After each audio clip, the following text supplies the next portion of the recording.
సుందరం అంటే ఊరి ప్రజలకి అస్సలిష్టం లేదు.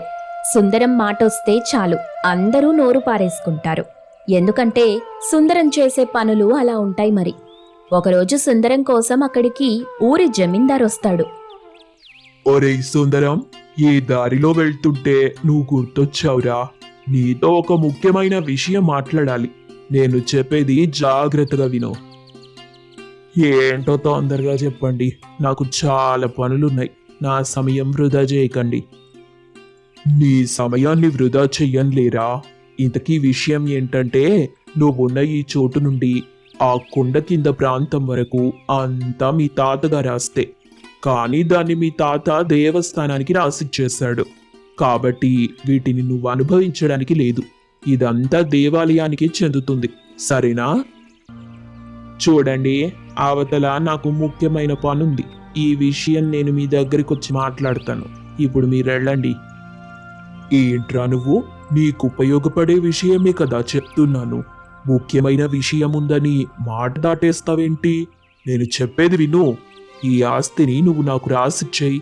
అప్పుడు నీకు ఎంతో కొంత డబ్బు ఇస్తాను. ఆ డబ్బు తీసుకొని నువ్వు సంతోషంగా బతకొచ్చు. సరేనండి, అలాగే చేద్దాం. ఇప్పుడైతే మీరు వెళ్ళండి. నేను తర్వాత వచ్చి మీతో మాట్లాడతానులే. నాకు ముఖ్యమైన పని ఉంది, అందుకే మాట్లాడలేకపోతున్నాను. అలాగే, నీ పనేదో చూసుకో, తర్వాత మాట్లాడతానులే. నువ్వు నాకు ఆస్తి రాసిస్తానని చెప్పావు కాబట్టి నేను ఆ పనిలో ఉంటాను. ఇక వెళ్తాను. అలా జమీందారు అక్కడి నుండి వెళ్తాడు.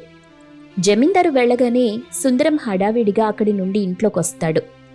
ఇంట్లో దుప్పటి కప్పుకొని నిద్రలోకి జారుకుంటాడు. మరుసటి రోజు మళ్లీ సుందరం ఇంటికి జమీందారు వచ్చి చూస్తే సుందరం నిద్రపోతుంటాడు. ఈ వెధవా ఎప్పుడు చూసినా ఏదో ముఖ్యమైన పనుందంటాడు, కానీ ఎప్పుడు నిద్రపోతూనే ఉంటాడు. సోమరిపోతు వెధవ.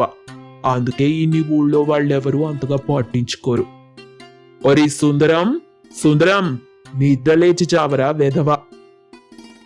ఏంటయ్యా పొద్దు పొద్దునే మళ్ళీ వచ్చారు? మీకే ఈ ఆస్తి రాసిస్తానని చెప్పానుగా, మళ్ళీ వచ్చారేంటి? అది కాదురా, రేపు నువ్వు నాకు ఆస్తి రాసిస్తే బాగుంటుంది. ఎందుకంటే ప్రభుత్వ అధికారులు వచ్చే వారమే ఇక్కడికి వస్తారని తెలిసింది. అంతలోపు నువ్వు ఆస్తిని నా పేరుపై రాస్తే ఇక మనల్ని ఎవ్వరూ ఆపలేరు.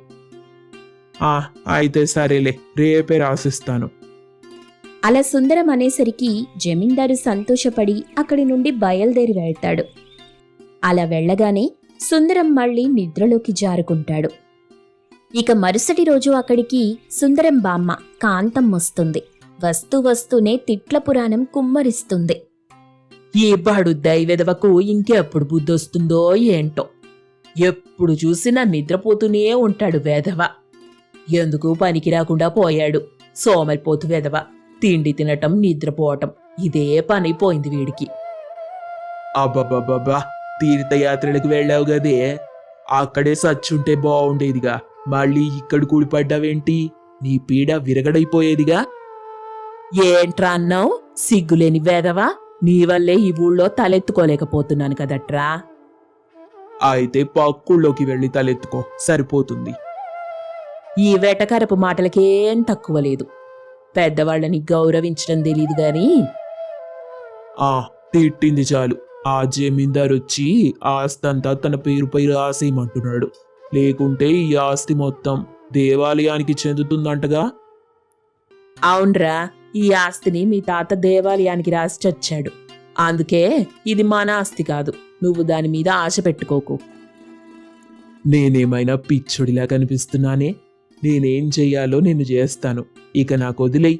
నువ్వు మాత్రం నేనేం చేసినా చెడగొట్టకు. ఇంతకీ ఏం చేద్దామనుకుంటున్నావురా? మన ఇంటి పరువుని నాశనం చేసేలా ఏం చెయ్యకు.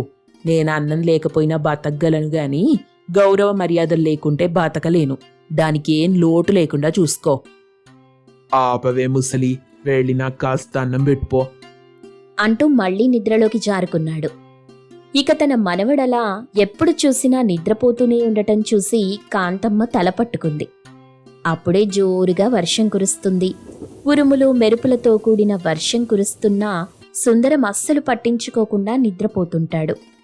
ఇలాంటి బద్ధకస్తుడు సోమరిపోతూ ఇంట్లో పుడతాడని తెలిసే నా మొగుడు ఆస్తంతా దేవాలయానికి రాసిచ్చేసి ఉంటాడు. కాస్తైనా మారతాడనుకుంటే అస్సలు మారటం లేదు. మళ్ళీ ఏదో చేసేస్తా అని అంటున్నాడు. ఏం చేస్తాడో చూస్తాను. అలా కాంతమ్మనుకుంది. ఆ రోజు రాత్రి తన మనవడు సుందరానికి కడుపు నిండా భోజనం పెట్టింది. సుందరం అప్పుడు కూడా తూగుతూ తింటున్నాడు. అది గమనించిన కాంతమ్మ, ఒరేయ్, ఏంట్రా నువ్వు? మగాడన్నాక ఇలా తయారవ్వకూడదు నాయనా. కాస్త ఆలోచించు. పెళ్లి కావలసిన వయస్సులో ఇలా బద్ధకంగా ఉంటారంట్రా. ఎన్నాళ్ళని నువ్విలా ఇంట్లోనే ఉంటావు? కాస్తైనా ఆలోచించరా. సంపాదించటం నేర్చుకో. డబ్బులు సంపాదిస్తేనే అందరూ నిన్ను గౌరవిస్తారు. ఇలా ఉండకూడదు నాయనా. ఓసై ముసలి, మాట్లాడింది చాలు. ఈకెళ్ళి నీ పానేదో నువ్వు చూసుకోపో. రేపటి నుండి నేనేంటో చూపిస్తాను. అలా సుందరం యథావిధిగా నిద్రపోతాడు. మరుసటి రోజు ఉదయాన్నే జమీందారు ఇంటికొస్తాడు. ఇక కాంతమ్మని చూసి, ఎక్కడమ్మా మీ వాడు? ఈరోజు ఆస్తి నాకు రాసిస్తానని చెప్పాడు. డబ్బు కూడా సిద్ధం చేశాను. చూడయ్యా, ఇలా దేవాలయం భూమిని మీరు కొనాలనుకుంటున్నారు. ఇదేం పద్ధతి చెప్పండి? చాలా ఆపవమ్మా, ఇంకేం మాట్లాడకు. అయినా నాకు నీతో పని లేదు. నీ మనవడెక్కడున్నాడు? ఉండండయ్యా, పిలుస్తాను. అలా కాంతమ్మ తన మనవడి గదిలోకి వెళ్ళింది. అక్కడికెళ్ళి చూస్తే సుందరం ఒక స్వామీజీలా మారిపోయున్నాడు. కాంతమ్మ షాక్ అయింది. స్వామీజీ వేషంలో ఉన్న తన మనవణ్ణి చూసి, స్వామి, దయతలచావా తండ్రి? నా పూజలు ఫలించాయి. ఎన్నాళ్లకు నా ఆశ నెరవేరింది. దేవుడా, స్వామి. ఏమైందమ్మా కాంతమ్మ? ఎందుకలా అరుస్తున్నావు? అంటూ అక్కడికొచ్చి చూసిన జమీందారు సుందరం అలా ఉండడం చూసి ఆశ్చర్యపోతాడు. ఇక స్వామీజీలా మారిన సుందరాన్ని చూసి కాంతమ్మ నమస్కరిస్తుంది. మీ మొక్కులు తీర్చడానికి వచ్చాను. మీ బాధలు నాతో చెప్పుకోండి. మీ ఆశ నెరవేరుస్తాను. అయ్యా స్వామి, ఇప్పుడే ఈ విషయాన్ని ఊళ్ళో చెప్తాను. అందరికీ ఈ విషయం తెలిసేలా చేస్తాను. అంటూ కాంతమ్మ వెంటనే ఊళ్ళోకెళ్ళి అందరికీ అసలు విషయం చెప్పింది. అలా చెప్పిన తరువాత ఊరి జనమంతా పరుగు పరుగున అక్కడికొచ్చి స్వామీజీ అయిన సుందరం దగ్గరికి వస్తారు. స్వామి, మీరిక్కడే ఉంటారా? మా కోసం వచ్చారా? నేను హిమాలయాల్లో పూజలు చేసుకునే స్వామీజీని. ఇదిగో ఈ సుందరం ఒంట్లోకి ప్రవేశించాను. నేను ఈ దేవాలయాన్ని కాపాడుకోవడానికొచ్చాను. ఇది ఎవ్వరి ఆస్తి కాదు, ఇది నా ఆస్తి. ఇక్కడే నా పూర్వీకులుండేవాళ్ళు.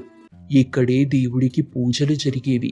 అందుకే ఈ ప్రదేశాన్ని వదిలి నా ఆత్మ ఎక్కడికి వెళ్ళటం లేదు. స్వామి, కాపాడవయ్యా, కాపాడు. మా ఊరి ప్రజల్ని దీవించు. వాళ్ళకి ఏ సమస్య లేకుండా చూడు స్వామి. ఈ ఊరి ప్రజల సమస్యలు తీర్చడానికే నేనొచ్చాను. ఇక మీకే ఇబ్బంది లేదు. ప్రతిరోజు నన్ను దర్శించుకొని పూజలు చెయ్యండి. మీ సమస్యలు తీరుస్తాను. అలాగే స్వామి, అలాగే. ఇదిగో ఏవయ్యా, నువ్వు చేసేదేం బాలేదు. ఈ ఆస్తి నాకు రాసిస్తానన్నావుగా, మళ్ళీ ఇలా చేస్తున్నావేంటి? మర్యాదగా నేను చెప్పినట్టు చెయ్యి. అయ్యో, ఏంటయ్యా నువ్వు? ఇప్పుడక్కడున్నది సుందరం కాదు, అక్కడున్నది స్వామీజీ. అది కూడా ఆయన హిమాలయాల్లో ఉండే స్వామిగారు. అలాంటి ఆయన్ని పట్టుకొని నిలదీయటమేమిటి? ఊళ్ళో జనాలంతా కాంతమ్మతో పాటు జమీందారు మీద అరుస్తారు. స్వామీజీని ఏమనొద్దని చెప్తారు. ఇక వాళ్ళకి భయపడి జమీందారు అక్కడి నుండి వెళ్ళిపోతాడు. ఇక రోజు అక్కడికి స్వామీజీని చూడ్డానికి చాలా మంది జనం వస్తుంటారు. రకరకాల ప్రసాదాలు సమర్పిస్తుంటారు. తిను స్వామి, తిను. కడుపు నిండా తిను. చూడమ్మా, నేను రోజు ధ్యానంలో ఉంటాను. నా పనికి ఎవరూ ఆటంకం కలిగించకూడదు. అందుకే నా అవసరాలన్నీ నువ్వే చూసుకో. ఇకపోతే త్వరలోనే ఆ కొండ ప్రాంతం వరకు నాకు చెందిన ఆస్తి ఉంది కదా, అందులో నేను ఆశ్రమం ఏర్పాటు చెయ్యాలనుకుంటున్నాను. చాలా సంతోషం స్వామి. మీరేం చేసినా లోక కళ్యాణం కోసమే కదా. నా ఆశ్రమంలో అనాథలు, ముసలి వాళ్లకు ఆశ్రయం కల్పిస్తాను. అలాగే భజనలు కూడా రోజు జరగాలి. పూల మొక్కలు నాటించు. అలాగే స్వామి. అలా సుందరం చెప్పినట్టుగానే ఆశ్రమం ఏర్పాటవుతుంది. ధ్యానం పేరుతో సుందరం రోజూ తన పాటికి తాను నిద్రపోతుంటాడు. కొంత సమయం మాత్రమే అందరికీ కనిపించి ఏవేవో సూక్తులు చెప్తుంటాడు. అలా కొన్ని రోజులు గడుస్తుంది. స్వామి, పూలను కోసి రోజు మీకు మాలలు చేయించాలని చూస్తున్నాను. బద్దమ్మా వద్దు. అలా చెయ్యడానికా మనం ఆ పూల మొక్కలు పెంచింది? అందుకు కాదు కదా. పూలను అమ్మితే డబ్బులొస్తాయి. ఆ డబ్బుతో ఆశ్రమంలో ఉన్న వాళ్ళకి భోజన సదుపాయాలు కల్పించాలి. అలాగే స్వామి, మీరు చెప్పినట్టుగానే చేస్తాను. ఇకపోతే కొంత భూమిని రైతులకిద్దామనుకుంటున్నాను. ఆ రైతులు వ్యవసాయం చేసి వాళ్ళు కూడా బ్రతుకుతారు. మనకి కూడా కొంత డబ్బిస్తారు. అవును స్వామి, మీరు చాలా మంచి పని చేస్తున్నారు. అలా కొన్నాళ్లకు ఆ భూమిలో కొందరు వ్యవసాయం చేస్తుంటారు. మరికొందరు పూల మొక్కలు పెంచి పూలమ్ముతుంటారు. వాళ్లకొచ్చే డబ్బులో సగం భాగం సుందరానికిస్తుంటారు. అది చూసి కాంతమ్మ చాలా సంతోషిస్తుంది. స్వామి, మీరు చెప్పినట్టుగా చెయ్యటం వల్ల ఇప్పుడు డబ్బులు బాగా వస్తున్నాయి. ఈ డబ్బుల్ని ఏం చెయ్యమంటారు? ఓసై ముసలి, ఇప్పటికైనా అర్థమైందా నీ మనవడి గొప్పతనం? స్వామి, మీరేం మాట్లాడుతున్నారు? ఆపవే ముసలి, నేనే నీ మానవాణ్ణి, సుందరాన్ని. ఇన్నాళ్ళు నన్ను సోమరిపోతూ అనేదానివిగా. ఇప్పుడు అర్థమైందా నేను తెలివైన వాణ్ణని? నేను కష్టపడకపోయినా డబ్బు సంపాదిస్తున్నాను. చూసావంటే ఇప్పటికైనా నువ్వు నా గొప్పతనం తెలుసుకో. ఆ జమీందారు గాడు ఆస్తి దొబ్బేయాలని చూశాడు. ఇప్పుడు నేను స్వామీజీలా నటించడంతో నోరు మూసుకొని నా మాట ఎత్తటం లేదు. పానికి మాలిన వెధవ. సరే, ఇకపై నన్ను స్వామీజీనే అనుకొని ఈ జన్మకిలా కానిచ్చేసే. వెళ్ళి నీ పనేంటో నువ్వు చూసుకో. నాకు నిద్రపోయే వేళయింది. ఎవరైనా అడిగితే ధ్యానంలో ఉన్నారని చెప్పు అన్నాడు సుందరం. సుందరం మాటలు విని కాంతమ్మ ఆశ్చర్యపోయింది. ఏదో అనుకున్నాను, ఇంకేదో జరిగింది. మొత్తానికి నువ్వు తెలివైన సోమరిపోతువేలేరా. ఎంతైనా నువ్వు నా మనవడివి కదా. నీవన్నీ మీ తాత బుద్ధులే. నువ్వు తెలిసి చేసినా తెలియక చేసినా ఇప్పుడు నీ వల్ల చాలా మందికి పని దొరికింది. నీ వల్ల ఇప్పుడు ఎన్ని కుటుంబాలు సంతోషంగా బతుకుతున్నాయో. పరులకి మంచి జరగాలనుకోవటం గొప్ప విషయమే కదా. ఇలాగే చల్లగా ఉండు బాబు.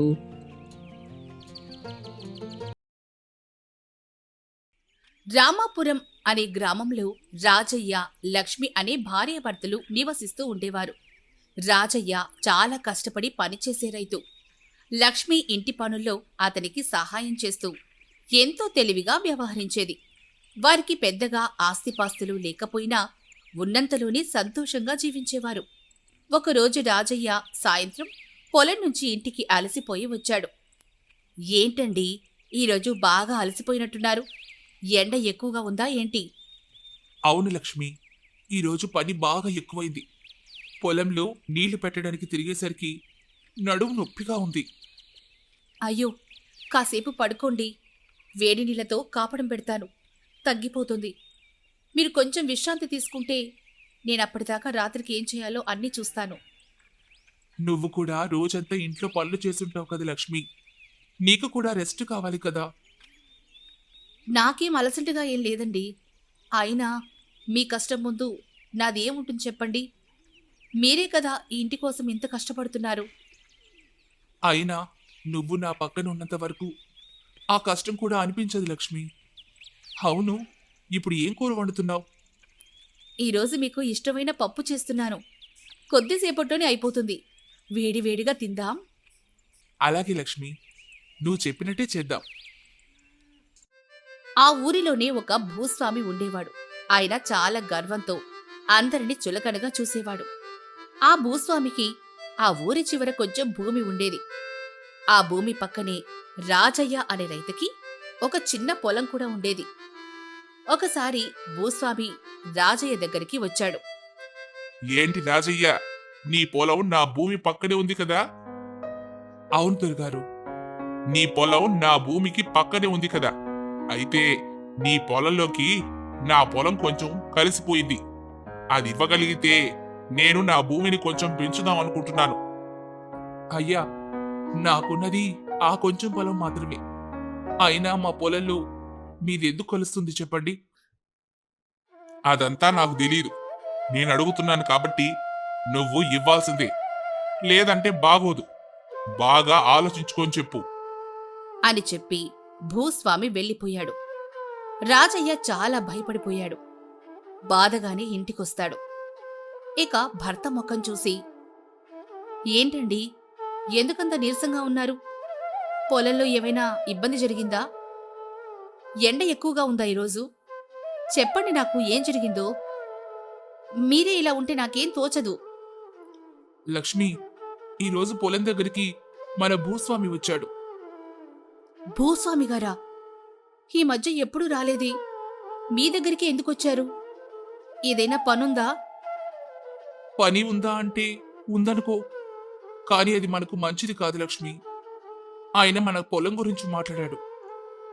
మన పొలం గురించా? ఏంటండి అది? ఆయనకేం కావాలి మన పొలంతో? ఆయన ఏమంటున్నాడంటే మన పొలంలో కొంత భూమి ఆయన పొలంలోకి కలిసిపోయిందట. కలిసిపోయిందా? ఎలా కలుస్తుందండి? మన పొలం హద్దులు ఎప్పుడు స్పష్టంగానే ఉన్నాయి కదా.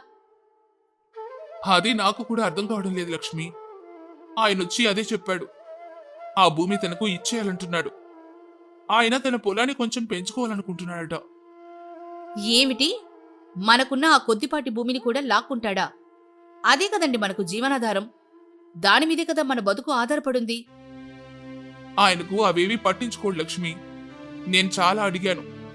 మాకున్నది ఆ కొంచెం పొలమే కదా దొరగారు, మీ భూమి ఎలా కలుస్తుంది అని అడిగాను. దానికి ఆయన ఏమన్నాడు? మీ మాట విన్నారా? వినడమేంటి లక్ష్మి, మరింత గర్వంగా మాట్లాడాడు. అదంతా నాకు తెలీదు. నేను అడుగుతున్నాను కాబట్టి నువ్వు ఇవ్వాల్సిందే, లేదంటే బాగోదు. బాగా ఆలోచించుకుని చెప్పు అని బెదిరించి వెళ్ళిపోయాడు. బెదిరించారా? ఏమిటండి ఇది? ఆయనకంత అహంకారం ఎందుకు? మన కష్టాన్ని ఏమాత్రం పట్టించుకోరా? ఆయన పెద్ద భూస్వామి కదా లక్ష్మి. ఆయనకి డబ్బు పలుకుబడి ఎక్కువ. మనం ఆయన ముందు ఏం చేయగలం చెప్పు? నాకైతే చాలా భయంగా ఉంది. ఒకవేళ ఆయన నిజంగానే మన పొలం లాగేసుకుంటే ఇక మనం ఎలా బ్రతకాలి? మనకు వేరే ఆధారం కూడా లేదు కదా. ఆ ఆలోచనతోనే నాకు కళ్ళు తిరుగుతున్నాయి. లక్ష్మి కాసేపు మౌనంగా ఆలోచిస్తుంది. ఆమె కళ్ళల్లో ఆందోళన ఉన్నా ఏదో ఆలోచన మెదులుతున్నట్లు కనిపిస్తోంది. మీరేం దిగులు పడకండి. మనం ఒకసారి ఆయన్ని కలిసి మాట్లాడదాం. బహుశా ఆయన మన కష్టం అర్థం చేసుకుంటారేమో. ఆయన వింటాడా లక్ష్మి? అసలే గర్వం ఎక్కువ ఉన్న మనిషి. ప్రయత్నించడంలో తప్పేముందండి. రేపు ఉదయం మనం ఇద్దరం కలిసి వెళ్దాం. సరే లక్ష్మి, నువ్వు చెప్తున్నావుగా, అలాగే. రాజయ్య భయంగానే సరే అన్నాడు. మరునాడు ఉదయం లక్ష్మి కొన్ని పిండి వంటలు తయారు చేసింది. రండి, భూస్వామి గారి ఇంటికెళ్దాం. ఇదిగోండి, ఇవి కూడా తీసుకుందాం. ఏంటి లక్ష్మి ఇవి? మనం ఆయన దగ్గరికి సహాయం అడగడానికి వెళ్తున్నాం కదా, ఇప్పుడు ఇవన్నీ ఎందుకు? ఊరుకోండి, నేను చెప్పినట్లు చెయ్యండి. పదండి తొందరగా. రాజయ్యకు ఇష్టం లేకపోయినా లక్ష్మితో కలిసి భూస్వామి ఇంటికి బయలుదేరాడు. భూస్వామి ఇంటికి చేరుకున్నాక వాళ్ళని చూసి భూస్వామి గుమ్మం దగ్గరే ఆగాడు. ఏంటి మీరిద్దరూ ఇలా మళ్ళీ వచ్చారు? నేను చెప్పిన దాని గురించి ఏం ఆలోచించారు? నమస్కారమండి. మేమొచ్చింది వేరే విషయం మీద. మీరు పెద్దవారు కదా అని. ఏమిటది? తొందరగా చెప్పండి, నాకు వేరే పనులున్నాయి. మేము మీ ఇంటికి భోజనానికి వచ్చామండి. అలాగే మీ ఇంటికి వస్తున్నామని మా చేత చేసిన కొన్ని పిండి వంటలు కూడా తెచ్చాం. మిమ్మల్ని కలిసి మీ ఇంట్లో భోజనం చేస్తే మాకు సంతోషంగా ఉంటుందని. భూస్వామి ఆ మాటలకు ఆశ్చర్యంగా వాళ్ళిద్దరినీ చూశాడు. ఏమిటి, మీరు నా ఇంటికి భోజనానికి రావడం ఏంటి? ఇది కొత్తగా ఉంది. మీరు మమ్మల్ని కాదనరని నమ్మకంతో వచ్చామండి. భూస్వామి కాసేపు ఆలోచించి తర్వాత లోపలికి రమ్మన్నాడు. సరే, లోపలికి రండి. నీ సంగతేంటో చూస్తాను అని మనసులో అనుకుంటాడు. అయ్యా, మీకు ఇబ్బంది లేకపోతే ఒక చిన్న విషయం అడగాలనుకుంటున్నాను. ఏమిటది? చెప్పు. మా పొలం మీ పొలానికి పక్కనే ఉంది కదా, దాని సరిహద్దు ఎక్కడుందో మాకు సరిగా గుర్తులేదు. మీరొకసారి వచ్చి చూపిస్తే మాకు తెలుస్తుంది కదా. మళ్ళీ మన మధ్య ఏదైనా గొడవలు రాకుండా ఉంటాయి. సరిహద్దా? దాందేముంది, రండి చూపిస్తాను. రేపే వస్తాను మీ పొలానికి. ఇప్పుడే వెళ్దామయ్యా, మీకు తీరుకుంటే. లేదు లేదు, ఇప్పుడు నాకు వేరే పనులున్నాయి. రేపు ఉదయం వస్తాను. చాలా సంతోషమయ్యా. భూస్వామి సరేనని ఒప్పుకుంటాడు. మర్నాడు భూస్వామి తన సిబ్బందితో కలిసి రామయ్య పొలానికి వచ్చాడు.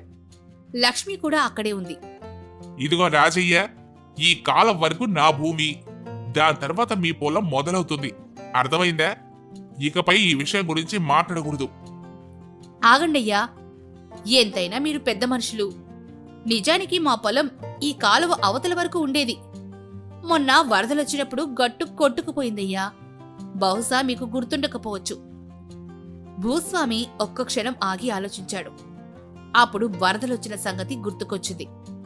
అప్పుడు భూస్వామి మనసులో, నిజానికి ఈ ప్రదేశంలో ఎప్పుడూ వరదలు వస్తూనే ఉంటాయి. గట్లు కొట్టుకుపోవడం మామూలే. ఒకవేళ ఈవిడ చెప్పేది నిజమే అయితే నేను ఇలా పొలం లాక్కుంటున్నానని ఊళ్ళో అందరూ అనుకుంటారు. అని. నిజమే కావచ్చు. వరదల వల్ల హద్దులు మారే అవకాశం ఉంటుంది. ఇప్పుడు సరిగ్గా చెప్పడం కూడా కష్టమే. సరేలే, మీ పొలం మీ దగ్గరే ఉంచుకోండి. దాని గురించి మళ్ళీ మాట్లాడను అని విసుగ్గా తన పని వాళ్లతో కలిసి వెళ్ళిపోయాడు. రామయ్య ఆశ్చర్యంగా లక్ష్మి వైపు చూశాడు.